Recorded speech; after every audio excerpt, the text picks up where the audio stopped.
ನನ್ನ ಸ್ವಲ್ಪ ಅರ್ಥ ಮಾಡ್ಕೊಳ್ಳಿ. ನನಗೂ ಕೂಡ ಒಂದಷ್ಟು ಲಿಮಿಟ್ಸ್ ಇದೆ, ನಾನು ರೋಬೋಟ್ ಅಲ್ಲ ಅಲ್ವೇ. ತುಂಬ ಜನ ಸರ್ ಹತ್ರ ಮಾತಾಡಬೇಕು ಅನ್ಕೋತೀರಾ, ಮೆಸೇಜ್ ಮಾಡಬೇಕು ಅನ್ಕೋತೀರಾ, ನಿಮ್ದೇನು ತಪ್ಪಿಲ್ಲ. ಐ ಅಂಡರ್ಸ್ಟ್ಯಾಂಡ್, ನಿಮ್ಮೆಲ್ಲ ಫೀಲಿಂಗ್ಸ್ ಅರ್ಥ ಆಗುತ್ತೆ. ಕೆಲವ್ರು ಹೇಳ್ತಾರೆ ದುರಂಕಾರ ಅದು ಇದು ಏನೇನೇನೇನೋ ಹೇಳ್ತಾ ಇರ್ತೀರಾ. ಅಂಡ್ ನೆನ್ನೆ ಒಬ್ರು ಯಾರೋ ಕಮೆಂಟ್ ಹಾಕಿದ್ರು, ಅವ್ರ ಹೆಸರು ಹೇಳೋದು ಬೇಡ, ಹೆಸರು ನೆನಪಿದೆ. ಏನೋ ಇವ್ರು 100 ಸತಿ ಕಾಲ್ ಮಾಡೋರು ರಿಸೀವ್ ಮಾಡಲ್ಲ ಎಕ್ಸೆಟ್ರಾ ಎಕ್ಸೆಟ್ರಾ ಏನೇನೋ ಹಾಕಿದ್ರು. ಸ್ವಾಮಿ, ನೀವು 1000 ಸರ್ತಿ ಕಾಲ್ ಮಾಡಿದ್ರು ಎಲ್ಲ ಟೈಮಲ್ಲೂ ರಿಸೀವ್ ಮಾಡೋಕ್ಕಾಗಲ್ಲ. ಯಾಕೆ ಗೊತ್ತಾ? ಒಂದೆರಡು ನಿಮಿಷ ಕೇಳಿಸ್ಕೊಂಬಿಡಿ ನಮ್ಮದು ಸ್ವಲ್ಪ ಸಿಚುವೇಶನ್ನ, ಆಮೇಲೆ ತಾವು ಮಾತಾಡಿ, ಏನು ಬೇಕಾದ್ರೂ ಮಾತಾಡಿ, ತೊಂದರೆ ಇಲ್ಲ.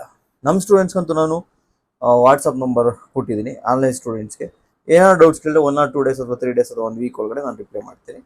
ಇನ್ನು ಮೆಂಟರ್ಶಿಪ್ ಸ್ಟೂಡೆಂಟ್ಸ್ಗೆ ವಾಟ್ಸಪ್ ಗ್ರೂಪ್ ಇರುತ್ತೆ, ಅಲ್ಲಿ ಎವ್ರಿ ಡೇ ಅಪ್ಡೇಟ್ ಇರುತ್ತೆ. ಸೊ ನೋಡಿ, ನವಂಬರ್ಗೆ ಕಾಲ್ ಮಾಡಿ, ತಿಂಗಳಿಗೆ ಒಂದು ಸರ್ತಿ ಮಾಡ್ತೀನಿ ಅಷ್ಟೇ. ಕೆಲವು ಸರ್ತಿ 1-1.5 ತಿಂಗಳು ಆಗ್ಬೋದು, ಮೇಲೇ ಆಗುತ್ತೆ. ಇನ್ನು ನಾನು ಹಬ್ಬಕ್ಕೆ ಹೋಗಿನೇ 5 ವರ್ಷ ಆಗಿದೆ. ಯುಗಾದಿ ಹಬ್ಬ, ಇವು ಹಬ್ಬಗಳು ಬರ್ತಾವಲ್ಲ, ಹೋಗಿ 5 ವರ್ಷ ಆಗಿದೆ. ಆ ನಡುವೆ ಹೋಗಿದ್ದೀರಾ ಸರ್? 1 ಟೈಮ್ ಹೋಗಿದ್ದೀನಿ, ಅದು ಒಂದು 2 ಗಂಟೆಗೆ ಹೋಗಿ ಒಂದು 5 ಗಂಟೆ ರಿಟರ್ನ್ ಬಂದಿದ್ದೀನಿ. ಸೊ ಅದಾದಮೇಲೆ ನಮ್ಮ ಮನೆಗೂ ಟೈಮ್ ಕೊಡೋಕ್ಕಾಗಿಲ್ಲ. ಈಗ ನಮ್ಮ ಅಕ್ಕನ ಮಗಳು ಒಬ್ಳಿದ್ದಾಳೆ, ಚಿಕ್ಕ ಹುಡುಗಿ. ಅವಳನ್ನ ನಾನು ನನ್ನ ಎದೆ ಮೇಲೆ ಹಿಂಗೆ ಮಲಗಿಸ್ಕೊತಾ ಇದ್ದೆ ಚಿಕ್ಕ ವಯಸ್ಸಲ್ಲಿ. ಸೊ ಈಗ ಅವಳು 5ನೇ ಕ್ಲಾಸು 4ನೇ ಕ್ಲಾಸು, ಇಲ್ಲಿವರೆಗೂ ಹೋಗಿಲ್ಲ, ಅವ್ರ ಮನೆಗೆ ಹೋಗಿಲ್ಲ. ನಮ್ಮ ಫ್ಯಾಮಿಲಿ ಟೈಮ್ ಕೊಟ್ಟಿಲ್ಲ, ನನ್ನ ಪ್ರಿಪ್ರೇಷನ್ಗೆ ಟೈಮ್ ಕೊಟ್ಟಿಲ್ಲ. ವಾರಕ್ಕೆ ಟಿಫಿನ್ ಮಾಡೋದೇ 2 ಸರ್ತಿ ಅಥವಾ 3 ಸರ್ತಿ ಅಷ್ಟೇ. ಟಿಫಿನ್ ಸ್ಕಿಪ್ ಆಗ್ತಾ ಇರ್ತದೆ, ಯಾಕೆಂದರೆ ಟೈಮ್ ಸಿಗಲ್ಲ. ಅಲ್ಲೂ ಇಲ್ಲೂ ಕ್ಲಾಸು ಅದು ಇದು ಏನೇನೋ ರೆಡಿ ಮಾಡ್ತಾ ಇರ್ತೀವಿ, ಸೊ ಟೈಮ್ ಸಿಗಲ್ಲ. ಸರ್ ಮತ್ತು ಇನ್ನೇನು ಎಲ್ಲರ ಹತ್ರಂತೂ ಮಾತಾಡ್ಲಿಕ್ಕಾಗಲ್ಲ. ದಿನಕ್ಕೆ ಮಿನಿಮಮ್ ಒಂದು 150ಇಂದ 200 ಕಾಲ್ ಇರುತ್ತೆ ನನಗೆ. ಯಾರ್ದು ರಿಸೀವ್ ಮಾಡಲ್ಲ, ರಿಲೇಟಿವ್ಸ್, ಅಕ್ಕ ಬಾವ ಮನೆ ಯಾರ್ದು ರಿಸೀವ್ ಮಾಡಲ್ಲ. ಸ್ಟೂಡೆಂಟ್ಸೇ ಒಂದು 100-150 ಕಾಲ್ ಇರುತ್ತೆ, 1000ಕ್ಕಿಂತ ಜಾಸ್ತಿ ಮೆಸೇಜ್ ಇರುತ್ತೆ. ಸರ್ ಅಷ್ಟೊಂದು ಕೆಲಸ ಇರುತ್ತೆ ಸರ್ ನಿಮಗೆ ಅಂತ ತಾವು ಕೇಳ್ಬೋದು. ನಾನು ತಮಗೆ ಕಾಣಿಸ್ತಾ ಇದೆ ಅಂದ್ಕೊಂಡಿದ್ದೀನಿ ನೋಡಿ, ಇದು ನನ್ನ ವಾಟ್ಸಪ್ಪಲ್ಲಿ ಎಲ್ರಿಗೂ ಏನು ಗೊತ್ತಾ, 5 ಮೆಸೇಜ್ 10 ಮೆಸೇಜ್ ಅಥವಾ 90 ಮೆಸೇಜ್ ಅಂತ ತೋರಿಸುತ್ತೆ. ಆದರೆ ನನ್ನ ವಾಟ್ಸಪ್ಪನ್ನು ತಾವು ನೋಡ್ತಾ ಇದ್ದರೆ ಇನ್ಫಿನಿಟಿ, ಅಲ್ಲಿ ಸುಮ್ಮನೆ 3 ಚುಕ್ಕೆ ಕೊಟ್ಟವ್ರೆ. ಅಂದರೆ ಎಷ್ಟು ಮೆಸೇಜಸ್ ಇದೆಯೋ ಅಂತೇಳಿ ಅದಕ್ಕೂ ಗೊತ್ತಾಗ್ತಿಲ್ಲ. ಒಂದು 4-5 ಸಾವಿರ ಚಾಟ್ಸು, ಮೆಸೇಜ್ ಅಲ್ಲ, ಒಂದೊಂದು ಚಾಟ್ಸಿಗೆ 4-5 ಮೆಸೇಜ್ ಇದ್ರೂ ಕೂಡ ಒಂದು 10-15 ಸಾವಿರ ರೂಪಾಯಿ, 15 ಸಾವಿರ ಮೆಸೇಜ್ ಆಗುತ್ತೆ. ಸೊ ನಾನು 2025 ನಾನು ಬರ್ಡೇ ವಿಶ್ ಮಾಡಿರೋರ್ಗೆ ಇನ್ನೂ ರಿಪ್ಲೈ ಕೊಟ್ಟಿಲ್ಲ. 2025 ಏಪ್ರಿಲಲ್ಲಿ ಮಾಡಿರೋರಿಗೆ, ಮೊನ್ನೆ ಏಪ್ರಿಲ್ಗೆ ಇನ್ನೊಂದು ಬರ್ಡೇ ಆಯಿತು. ಸರ್ ಇಷ್ಟೊಂದು ಬ್ಯುಸಿ ಇರ್ತೀರಾ ಸರ್ ನೀವು? ಇಲ್ಲ, ಬ್ಯುಸಿ ಏನಿರಲ್ಲ. ಆದರೆ ತಮಗೆ ಇನ್ನೂ ಒಂದು ತೋರಿಸ್ತೀನಿ ನೋಡಿ. ಆನ್ಲೈನ್ ಸ್ಟೂಡೆಂಟ್ಸು 6421 ತಾವು ನೋಡ್ತಾ ಇರ್ಬೋದು, 6421.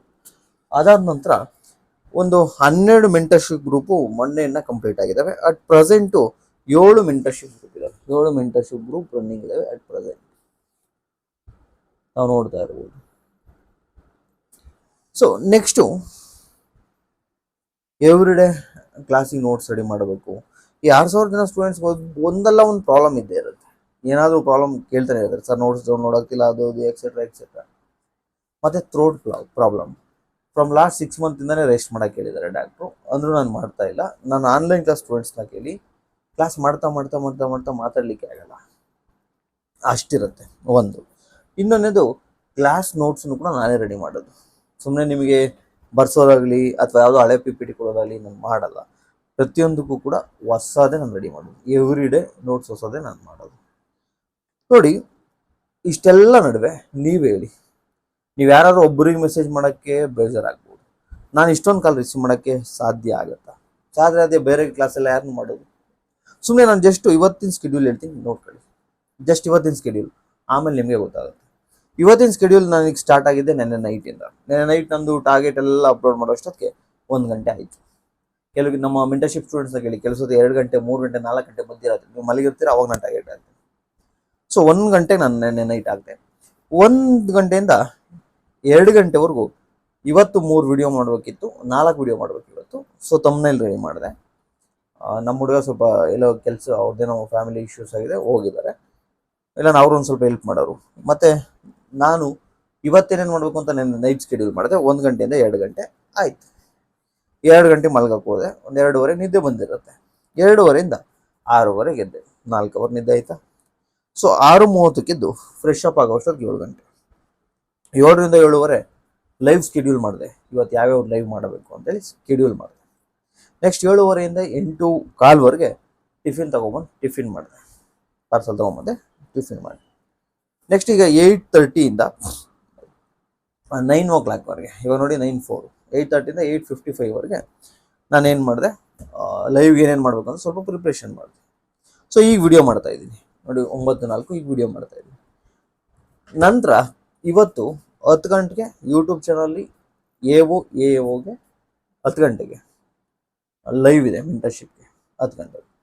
ನೆಕ್ಸ್ಟು 11 ಗಂಟೆ ಅಷ್ಟೊತ್ತಿಗೆ ಆ ಲೈವನ್ನ ಕಂಪ್ಲೀಟ್ ಮಾಡಿ 11 ಗಂಟೆ ಮತ್ತೆ ಒಂದು 4 ವಿಡಿಯೋ ಮಾಡಬೇಕು ಫೇಸ್ಬುಕ್ಕಿಗೂ ಮತ್ತು ಇನ್ಸ್ಟಾಗ್ರಾಮು. ಆಮೇಲೆ ಅದನ್ನ ಏನು ಮಾಡಬೇಕು, ನಮ್ಮ ಎಡಿಟರಿಗೆ ಕಲಿಸ್ಬೇಕು, ಎಡಿಟ್ ಮಾಡಿಸ್ಬೇಕು. ಆಮೇಲೆ ಹಂಗೆ ನಮ್ಮವರು ಅದನ್ನು ಅಪ್ಲೋಡ್ ಮಾಡ್ಕೊತಾರೆ, ನಮ್ಮ ಟೀಮ್ ಅವರು, ಏನು ತೊಂದರೆ ಇಲ್ಲ. ನೆಕ್ಸ್ಟು 12 ಗಂಟೆಗೆ ಇವತ್ತು KPSC KEA ಹೊಸ ವಿದ್ಯಾರ್ಥಿಗಳಿಗೆ ಮೆಂಟರ್ಶಿಪ್ಪು ಲೈವ್ ಸೆಷನ್ ಇರುತ್ತೆ. ಎಷ್ಟು ಗಂಟೆಗೆ? 12 ಗಂಟೆ. ಅಷ್ಟರೊಳಗಡೆ 4 ವಿಡಿಯೋ ಮಾಡ್ಕೊಂಡಿರ್ಬೇಕು ಫೇಸ್ಬುಕ್ಕು ಇನ್ಸ್ಟಾಗ್ರಾಮ್. ಸೊ 12ರಿಂದ ಅರೌಂಡ್ 1 ಗಂಟೆ ಅದಾಗುತ್ತೆ.